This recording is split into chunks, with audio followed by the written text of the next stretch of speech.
Robert Hooke पहले व्यक्ति थे जिन्होंने सेल को डिस्कवर किया, लेकिन सेल क्या था? वो डेड सेल था, मरा हुआ सेल था। थर्ड अभी जस्ट हम लोगों ने पढ़ा सेल थ्योरी के बारे में। उससे पहले टाइप ऑफ सेल पढ़ा, यूनिसेल्ड, मल्टीसेल्ड। जिसके बॉडी के अंदर एक सेल होता है उसको यूनिसेल्ड बोलते हैं, जिसके अंदर एक से ज्यादा सेल होता है उसको मल्टीसेल्ड बोलते हैं, सेगन साहब के द्वारा। सेगन साहब ने क्या बोला? जितने भी प्लांट्स हैं इस यूनिवर्स में सारे के सारे किस चीज से बने हुए हैं? सेल से बने हुए हैं। बट आफ्टर सम टाइम एक और व्यक्ति आते हैं जिनका नाम है स्वान, थियोडोर स्वान। वो क्या बोलते हैं? नहीं, प्लांट तो बने हैं हमारे सेल से, बट प्लांट के साथ एनिमल भी हमारा किस चीज से बना हुआ है? सेल से। एंड लास्टली रुडोल्फ विर्चो साहब आते हैं जो क्या बोलते हैं कि जितने भी सेल्स मौजूद हैं वो सबके सब हमारे प्री एग्जिस्टिंग सेल्स से ही बनते हैं। तीन टॉपिक पढ़ा। सबसे पहले सेल को फंडामेंटल स्ट्रक्चर क्यों बोलते हैं, सेल को फंक्शनल यूनिट क्यों बोलते हैं, समझ में आया। ह्यूमन बॉडी कितने सेल से बना हुआ है वो समझ में आया, 37.2 समथिंग यहां पे मैंने लिखा था। फिर उसके बाद हम लोगों ने सेल को एज अ फैक्ट्री बोला। सेल के अंदर डिफरेंट कंपोनेंट्स होते हैं जिनको सेल ऑर्गेनल्स बोलते हैं, जो वो क्या करते हैं? एक्टिविटीज परफॉर्म करते हैं जिसकी बदौलत सेल सर्वाइव करता है। बोला था, हाँ या ना? ठीक। उसके बाद हम लोगों ने क्या पढ़ा? उसके बाद हम लोगों ने सेल का शेप एंड साइज के बारे में पढ़ा। सेल का शेप और साइज किस पे डिपेंड करता है? सेल का शेप लॉन्गेस्ट होगा, सर्कुलर होगा, किस पे डिपेंड करता है? सेल का शेप और साइज किस पे? वर्क पे डिपेंड करता है कि सेल का वर्क क्या है, सेल का फंक्शन क्या है। जिस टाइप का फंक्शन होगा उसके अकॉर्डिंग क्या होगा? सेल का स्ट्रक्चर होगा।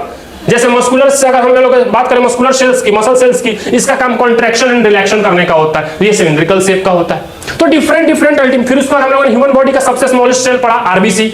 लॉन्गेस्ट सेल पढ़ा, न्यूरॉन्स। फिर उसके बाद हम लोगों ने इंट्रोडक्शन कंप्लीट किया, फिर डिस्कवरी की तरफ आए। डिस्कवरी में हम लोगों ने रॉबर्ट हुक के बारे में देखा। रॉबर्ट हुक पहले व्यक्ति थे जिन्होंने सेल को डिस्कवर किया, लेकिन सेल क्या था? वो डेड सेल था, मरा हुआ सेल था। कैसे उन्होंने डिस्कवर किया? बार्क ऑफ द ट्री का यूज किया उन्होंने। उस सेल का क्या नाम उन्होंने रखा था? सेल्यूला, नॉट सेल, सेल्यूला उन्होंने बोला था।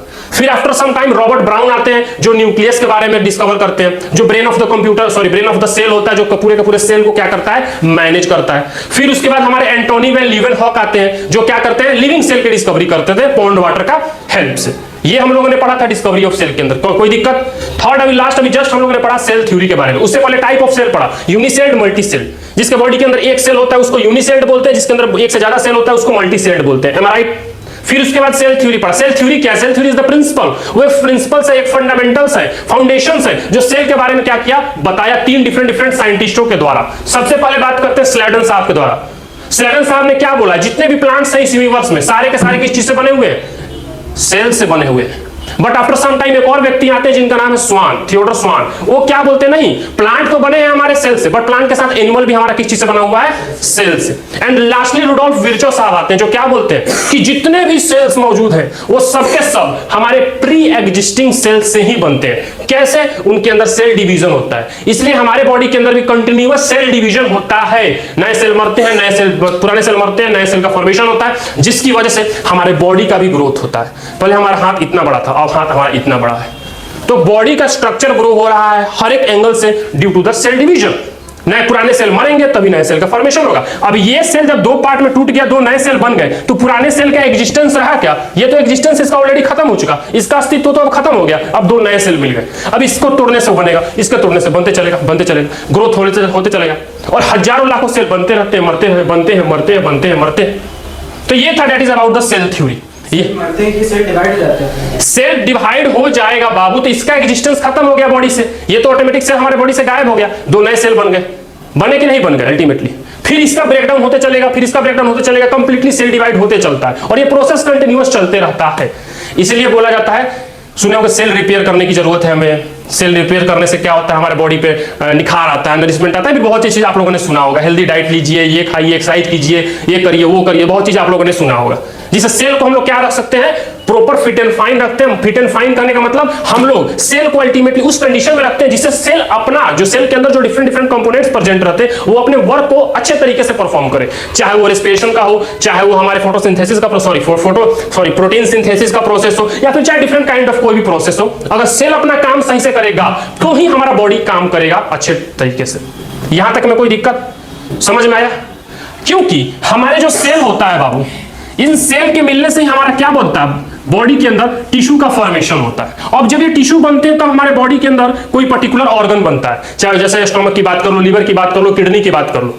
अब ये ऑर्गन जब मिलता है तो ऑर्गन के मिलने से ऑर्गन सिस्टम बनता है, और ऑर्गन सिस्टम के मिलने से कंप्लीट ऑर्गेनिज्म का क्या होता है बाबू, फॉर्मेशन होता है। तो जब सेल आपस में मिलेंगे तो टिश्यूज बनेगा, अब टिश्यूज आपस में मिलेंगे तो पर्टिकुलर कोई ऑर्गन बनाएगा, जो ऑर्गन अपना स्पेसिफिक काम करेगा। अब कैसे टिश्यूज मिलते हैं, कैसे ऑर्गन बनता है, वो second chapter, tissue number chapter में पढ़ेंगे, वहां पे हम लोग जानेंगे। यहां तक में अभी तक में कोई दिक्कत आप लोग को, 3 टॉपिक हम लोगों ने पढ़ा उसमें, कि कोई डाउट है, समझ में आई चीजें? चलो अब हमारा 4th नंबर टॉपिक है, that is classification of cell. अब क्लासिफिकेशन ऑफ सेल के अंदर हमें 2 टाइप ऑफ सेल के बारे में पढ़ना है। कौन कौन से 2 टाइप ऑफ सेल्स के बारे में पढ़ना है बाबू Himangi? Prokaryotic and eukaryotic. Classification of cell, इसके अंदर हमें 2 टाइप ऑफ सेल के बारे में पढ़ना होता है। क्वेश्चन पूछेगा एक्सप्लेन करने के लिए क्लासिफिकेशन ऑफ सेल्स के बारे में, तो आपको 2 टाइप ऑफ सेल्स के बारे में क्या करना होता है, एक्सप्लेन करना होता है। The first one is prokaryotic and the second one is eukaryotic. Sir prokaryotic eukaryotic को जानते हो लोग? कोई आइडिया है क्या मतलब होता है प्रोकैरियोटिक का, क्या मतलब होता है यूकैरियोटिक का? जैसे यूनिसेल मल्टीसेल तो जान गए, यूनि मतलब एक, मल्टी मतलब एक से ज्यादा, तो इजी था बोलना समझाना। बट प्रोकैरियोटिक क्या है, यूकैरियोटिक क्या है, एनी आइडिया? क्वेश्चन तो आता है, कोई आइडिया नहीं है? देखो स्टार्ट करते हैं हम लोग को प्रोकैरियोटिक से पढ़ना, एक एक करके पढ़ेंगे, हर एक टॉपिक को क्लियर करेंगे।